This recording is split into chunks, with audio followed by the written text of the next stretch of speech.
ஒரு பள்ளி 75 ஆண்டு காலம் மிக சிறப்பாக நடைபெற்று எல்லோராலும் பாராட்டப்படுகிற அளவிற்கு ஒரு அரசு பள்ளி வளர்ந்திருக்கிறது என்றால் நம்முடைய வட்டாரத்தில் குறிப்பாக இதை போன்ற ஒரு பேரும் புகழும் கொண்ட பள்ளி வட்டாரத்திலே உதாரணம் காட்ட முடியும் என்றால் நிச்சயமாக காட்ட முடியாத அளவிற்கு அவர்களுடைய சிறப்பை பெற்றதற்கு காரணம் 1951 இருந்து இன்றைக்கு வரை இந்த பள்ளியிலே பணியாற்றுகிற ஆசிரியர் பெருமக்கள் தான் முதன்மையானவர். இந்த பள்ளியிலே படிக்காமல் துவக்க பள்ளியிலே விட்டு படித்து வந்தவரை கூட நாம் பாராட்டுவோம், வெளிப்படுகிறோம். அதே போல் 10 நாள் படித்தவர்களுக்கு கூட இந்த பள்ளி மாணவர் என்று அங்கீகாரத்தை தருகிறோம். ஓராண்டு 2 ஆண்டு படித்தவர்களுக்கு நம்முடைய பள்ளியினுடைய முன்னாள் மாணவர் என்று அங்கீகாரத்தை தருகிறோம். ஆனால் தங்களுடைய வாழ்வை இந்த பள்ளியின் வளர்ச்சிக்காக, இந்த பள்ளியின் மாணவர்களின் வளர்ச்சிக்காக அர்ப்பணித்துக் கொண்டு பணியாற்றிய அந்த ஆசிரியர் பெருமக்கள் தான் இன்றைய இந்த நிறைவுக்கு காரணம் என்பது என்னுடைய எண்ணம். இன்றைக்கு சட்டத்துறையிலே இந்த பள்ளியிலே படித்த மாணவர்களில்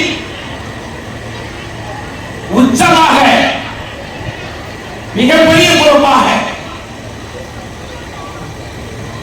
மத்திய அரசின் புதுடெல்லியில்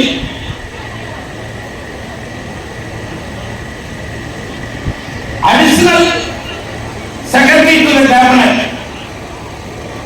என்ற உச்சபட்சத்திற்கு சட்டத்துறையை சென்றிருக்கிறவர் என்னுடைய நண்பர் யோகி. அமீர் பல்கலைக்கழகத்திலே பதிவாளர், இப்பொழுது வேல்ஸ் பல்கலைக்கழகத்திலே பதிவாளர். 14 ஆண்டு காலம் தொடர்ந்து 3 பல்கலைக்கழகத்தின் பதிவாளராக பணியாற்றுகிற அந்தஸ்தை பெற்றிருக்கிற டாக்டர் சரவணன். வெளியே இருக்கக்கூடிய அத்தனை பேர்களை கொண்டு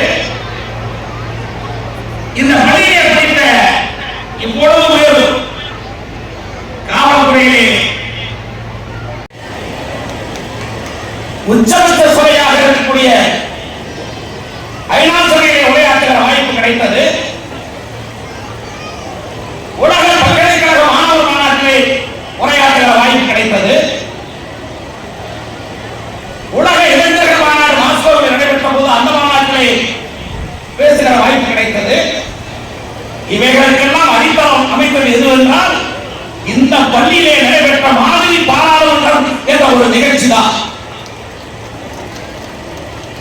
நாங்கள் படிக்கிற போது மறந்துவிடுப்பார், முதலளிக்கும் மறந்திருக்க கூடும்,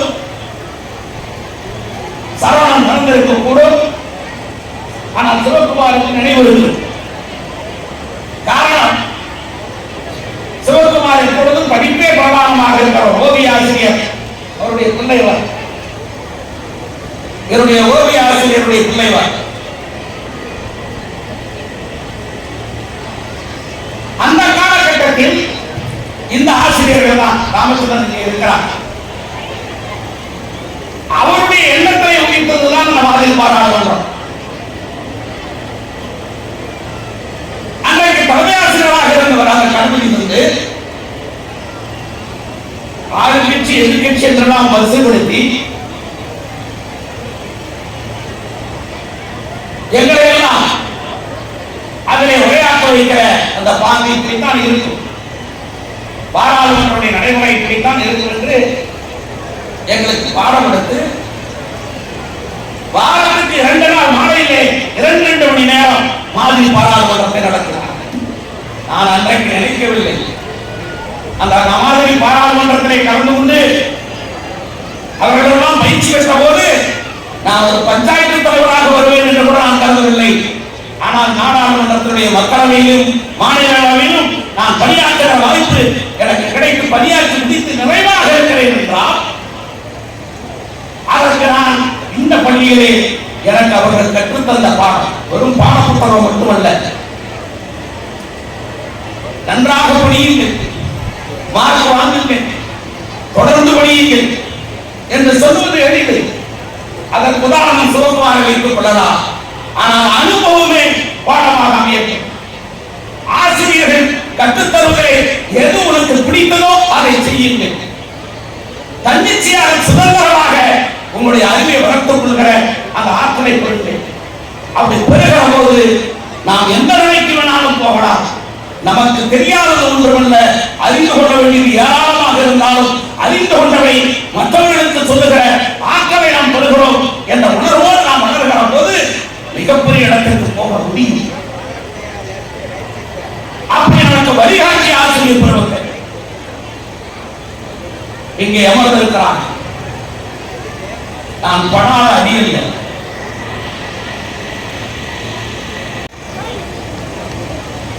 நேற்றைக்கு கூட மகாராஷ்டிர மாநிலத்துடைய முதலமைச்சரும் மகாராஷ்டிர மாநிலத்துடைய ஆளுநரோடும் நேற்று பிற்பகல் ஒரு கூட்டம் முடித்துவிட்டுத்தான் இந்த நிகழ்ச்சிக்கு வருவதற்கு காலையிலே மும்பையில இருந்து விமானத்தில் வந்தேன்.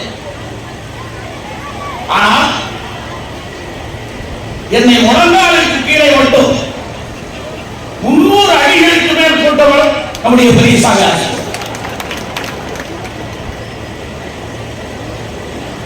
ஒரு அடி அவன் அடி அல்ல,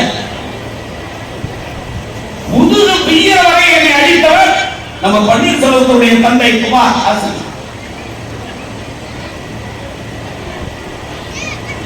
அடியாத மாடு படியாது என்று சொல்லுவார்கள். அந்த அடிபட்ட காரணத்தால்தான் மாட்டு டாக்டராகி இன்றைக்கு அரசியலில் என்னுடைய பணியை தொடர்ந்து கொண்டிருக்கிறேன். இந்த கிரவுண்டில் இன்றைக்கு உங்கள் மத்தியிலே உரையாற்றுகிறேன். இவ்வளவு பெரிய விற்பனர்கள், இவ்வளவு பெரிய அறிஞர்கள் உங்கள் மத்தியிலே நான் இன்றைக்கு உரையாற்றுகிறேன். ஆனால் இதே கிரவுண்ட்ல பிடி பீரியட்ல உடற்கல்வி ஆசிரியராக இருந்த குமாரன் என்ன குறைஞ்சது 100 நெருங்கி உள்ளாவது குடிக்க கூடாது கொடுத்தா தான் நான் போக முடியும். இந்த கிரவுண்ட் நெருங்கி கொடுக்கணும், நெருங்கி கொள்ள ஒரே நெருங்கி கொடுக்காடும் கையெல்லாம் கொடுக்கணும். துணி வச்சு குடிக்க கூடாது. துணி வச்சு கொடுக்கனா விசில் 2 அடிக்கு ஒரு கை கட்டியிருப்பார். விசில் கட்டி இருக்குமா, கடத்தல மாட்டா கை 2 அடிக்கு இருக்கும். அதுல பின்னாடி ஓடி அடிக்கும். எங்க இருந்து பார்க்கறாங்க தெரியாது வந்து அடிக்கும். ஆக அப்படி அடிபட்டு உதைபட்டு நெருங்கி கொண்டு குடிக்கித்தான் இன்றைக்கு என்னை ஆளாக்கினார்கள் இந்த ஆசிரியர் பெருமக்கள் என்பதை நான் நினைவு கூற கடமைப்பட்டேன். இது இல்லை எனக்கு ஜெயமா. இன்று இல்லை கணேசன், இன்று இல்லை மோகன், ஒரு ஆசிரியர் பெருமக்கள். அவர்கள் உறவை நான் இன்றைக்கு பார்ப்பது ராமச்சந்திரனையும் நம்முடைய துரைசாமி அவர்களையும் தான். எதற்காக இதை சொல்கிறேன் என்றால், இந்த பள்ளியிலே 700க்கும் மேற்பட்ட மாணவர்கள் இன்று படிக்கிறீர்கள். 300 மாணவர்களை தாண்டாத பள்ளிகள் பல பள்ளிகள் ஆகிவிட்டது. இந்த பள்ளியில் 700க்கும் மேற்பட்ட மாணவர்கள் படிக்கிறார்கள். அந்த மாணவர்கள் அவர்களை வழிநடத்துகிற இன்மை ஆசிரியர் பெருமக்கள் துணிந்து 75வது ஆண்டு விழாவை கொண்டாட முடியும் என்று காட்டுகிற அளவிற்கு இந்த பள்ளியிலே ஒரு பக்குவத்தை, ஒரு கடமை உணர்வை, கட்டுப்பாட்டை காத்திருக்கிறார்கள் என்று சொல்லுவதே பெருமை. பள்ளிகளை பற்றி வருகிற செய்திகளை எல்லாம் பார்க்கிறோம். அதை நிர்வகிக்கிற துறையிலே நடைபெறுகிற நிகழ்வுகளை எல்லாம் பார்க்கிற போது ஆசிரியர்களுக்கு எதிராக மாணவர்கள் உண்ணாவிரதம், ஆசிரியர்களுக்கு எதிராக மாணவர்கள் போராட்டம் என்ற நிலையெல்லாம் இருக்கிற இந்த காலகட்டத்தில் இந்த பள்ளி 75வது ஆண்டை கொண்டாடுகிறது. அதற்கு பெருமை சேர்க்கிற வகையிலே மத்திய அரசு ஒரு பள்ளிக்கு 75வது ஆண்டினுடைய தபால் தலையை வெளியிட்டு இருக்கிறது என்றால் அது நம்முடைய பள்ளிக்கு தான்.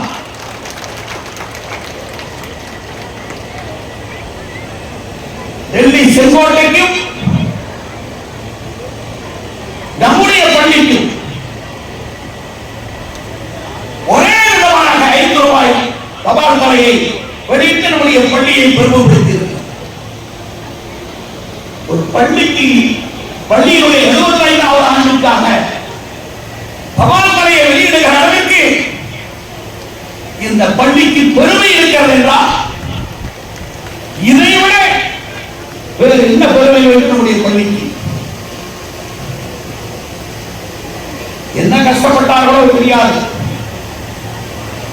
வருகிற போது பார்க்கிற போது 1951 இருந்து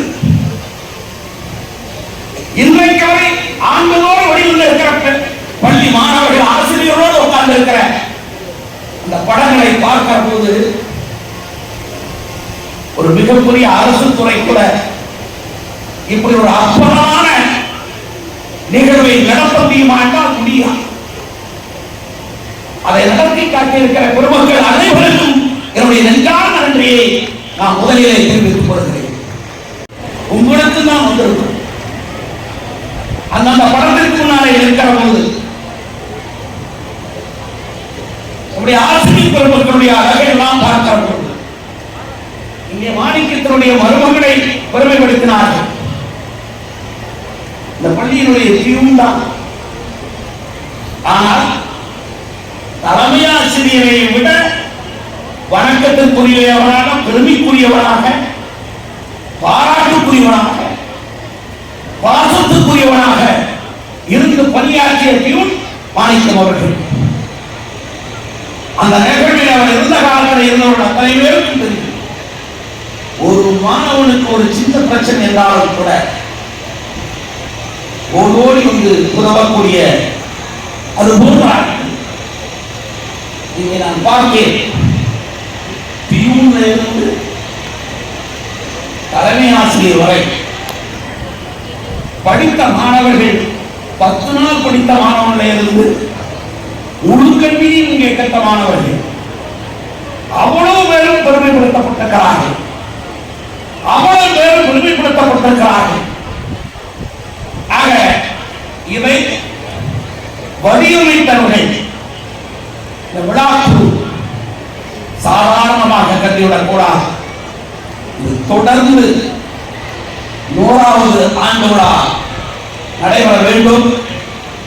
100வது ஆண்டு இந்த பள்ளி கடக்கிற போது நமக்கு இடம் நிறைய இருக்கிறார். 8.5 ஏக்கர் இருக்கிறார். இந்த பள்ளியினுடைய 8.5 ஏக்கர் நிலம் இருக்கிறது. 100வது ஆண்டு விழாவில் இது போன்று ஒரு பள்ளி நம்முடைய பாரத தேசத்திலே இல்லை என்று சொல்லுகிற அளவுக்கு நாம் வளர்ச்சி பெற வேண்டும். இன்றைக்கு எப்படி பாரதத்துடைய முதலமைச்சர்,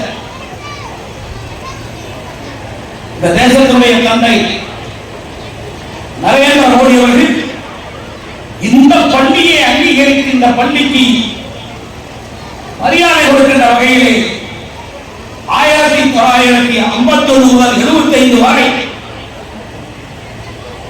1951 முதல் 2025 வரை என்று 75வது ஆண்டை குறிக்கிற வகையிலே எப்படி மத்திய அரசு இன்றைக்கு நமக்கு தபால் தலையை வெளியிட்டு நம்மளை பெருமை சேர்த்தார்களோ அதை போல 100வது ஆண்டில் இப்படி இந்த தேசத்திலேயே மிக சிறந்த பள்ளிக்கூடம் இந்த பள்ளிக்கூடம் என்று சொல்லத்தக்க வகையிலே நம்முடைய பள்ளி பெருமைப்பட வேண்டும். அப்படி ஒரு பெருமைக்குரிய பள்ளியாக உருவாக்குவது எதிரே அமர்ந்திருக்கிற மாணவர்களுடைய உங்களுடைய கையிலே இருக்கிறார். இன்றைக்கு நாங்கள் முன்னாள் மாணவர்களாக இருக்கிறோம். இன்னும் 25 ஆண்டுகள் கழித்து நான் எல்லாம் கொடுத்து முன்னாள் வரிசையில் உட்கார்ந்து இருக்கிற ஒரு 6-7 பேர் எல்லாம் 70 வயசை தாண்டியவர்கள். ஒருவேளை சரவணன் ஒத்துக்கொள்ள மாட்டான், கருப்பு நாடி ஓட்டுக்கிற காரணம் தான். இது 51 ஆரம்பிக்கப்பட்ட பள்ளி. நாங்கள் 54 பிறந்தவர்கள். இன்னும் 5 வருடமோ அல்லது 10 வருடமோ அல்லது 15 வருடமோ அவ்வளவுதான். எங்களுக்கு வாயிலா. ஆனால் இந்த பள்ளிக்கு 100 ஆண்டை கடந்தும் மாற்றாருக்கு எடுத்துக்காட்டாக விளங்குகிற பள்ளியாக வர வேண்டும் என்றால் இன்றைக்கு பணியாற்றி இருக்கிற இந்த மருத்துவ ஆசிரியர் சங்கம், பழைய பள்ளி மாணவர்கள், முன்னாள் மாணவர்கள் சங்கம், பவள விழா குழு, அது நூற்றாண்டு விழா குழுவாக மாறி இளைஞர்கள் கையிலே போய் இன்றைக்கு இந்த தபால் தலை வருவதற்கு காரணமாக இருந்தவர் ஒரு இளைஞர் தான், இந்த பள்ளியினுடைய மாணவன் தான். ஏதோ நாங்கள் அரசியல்வாதிகள் அதை பெருமைக்கு எடுத்துக்கொள்ள தயாராக இல்லை. இப்படி ஒரு பள்ளி இருக்கிறது, இந்த பள்ளியில் தன்னுடைய வரலாற்றை பெற்றிருக்கிறது, இதில் படித்த மாணவர்கள் எப்படிப்பட்ட மாணவர்கள் என்பதையெல்லாம் மத்திய அரசுக்கு எடுத்து சொன்னவர் அவர் ஒழுங்குமுறையை சேர்ந்த இந்த பள்ளியினுடைய முன்னாள் மாணவர் சுரேஷ் என்பவர். அவர் இன்றைக்கு வரவில்லை. அவர் அந்தமானில் ஒரு தொழிலதிபராக, வளரும் தொழிலதிபராக இருக்கிறார். அந்த இளைஞர் அந்தமான் அறிவா சங்கத்தின் தலைவராக இப்பொழுது பணியாற்றிக் கொண்டிருக்கிறார். அவருடைய கருத்துருவின் அடிப்படையில் மத்திய அரசுக்கு அனுப்பப்பட்டதை தான் மத்திய அரசு அதை ஏற்று இன்றைக்கு தபால் தலையை வெளியிட்டிருக்கிறது. அவருக்கு உங்கள் சார்பில் சுரேஷுக்கு என்னுடைய நன்றியை தெரிவித்துக் கொள்கிறேன். இதற்கான முயற்சி எடுத்தவர்கள் அத்தனை பேர். இன்னும் சொல்லப்போனால் இந்த விழா மிக மிக மிக மிக சிறப்பாக நடைபெற்றது. எத்தனையோ விழாக்கள், எத்தனையோ மாநாடுகளில் பேசியிருக்கலாம். ஆனால் இங்கே பேசுவது ஒரு மன நிறைவு, எல்லா இடத்திலும் இல்லாத நிறைவு. எங்கு வேணாலும் பேசுகிற வாய்ப்பு எங்களுக்கு கிடைக்கும். ஆனால் கிடைத்த வாய்ப்பையே மிகச்சிறந்த வாய்ப்பாக 75வது ஆண்டு விழாவிலே என்னோட அறிஞர்கள் பி.ஆர். சுந்தரம் இல்லை, அண்ணன் சுப்பு இல்லை, அவர்களெல்லாம் இந்த பள்ளியின் வளர்ச்சிக்கு உதவியே இருந்தார். ஆனால் இன்றைக்கு 75லே நான் இருக்கிறேன். 100 பேர் இருக்க வேண்டும் என்று ஆசைப்படுகிறேன். வாழ்த்துங்கள். நன்றி, வணக்கம். உருவாக்கி கொண்டிருக்கின்ற பள்ளி நம் தொப்பம்பட்டி ஏலப்பாளையம் அரசு மேல்நிலை பள்ளி என்பதை உள்ளபடியே அனைவரும் உணர்ந்தீர்கள். நன்றி.